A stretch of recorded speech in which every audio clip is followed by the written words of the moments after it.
So let's talk about the work a little bit. Yeah. You're working with one person at a time, a cohort, a group, or do you have some different ways of executing the work? Yeah, I can carry about 6 or 8 individual clients at a time. Okay.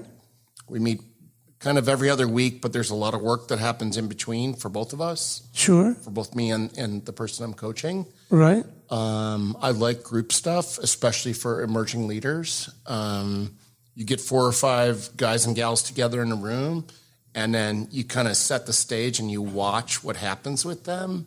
I bet they learn a lot from each other too. It's not all from the Guru Gustafson, right? It's. I've got to say this. I might learn more in my coaching than the people I'm actually coaching learn. Every interaction, I've learned something. And when I work with there's 10 of us now, ILEC coaches, handpicked by John Mattone to carry his legacy, and trained firsthand by him. Wow. And if you haven't looked up John Mattone, the folks listening, maybe check him out. But he coached Steve Jobs. That's pretty good pedigree. In Steve's last year of his job, but he's also coached heads of states and other folks. He's got a big name in EMEA, so Europe, Middle East, right, Asia. So these folks, they're learning for themselves. You're guiding these cohorts, these groups with the right kinds of questions and conversations and that kind of thing. And that's the secret of coaching. Like, I was a consultant for so long.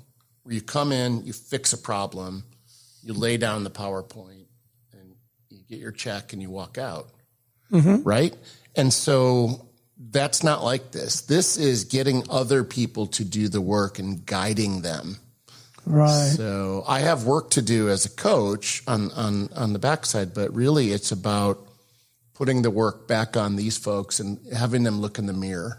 So are you finding, I'm almost certain the answer is yes, so I will just say, are you finding? What patterns are you finding? What kind of things are you seeing over and over, and you're starting to learn the terrain a little bit? I suspect there are some repeating patterns in this work. That's absolutely right, Stone. It's fear, and then it's vulnerability. Those are the 2 keys. So recognizing our fears. We get comfortable, we get lazy, we get really good at doing the wrong things because that's what we've always done, right? Right. But when we get vulnerable and we open ourselves up and we tell our team, I don't have all the answers, suddenly a whole new world opens up and people want to follow you. And you become a leader. There's that fear of loss or criticism, rejection, fear of change, even fear of success is a big problem that I see in a lot of folks.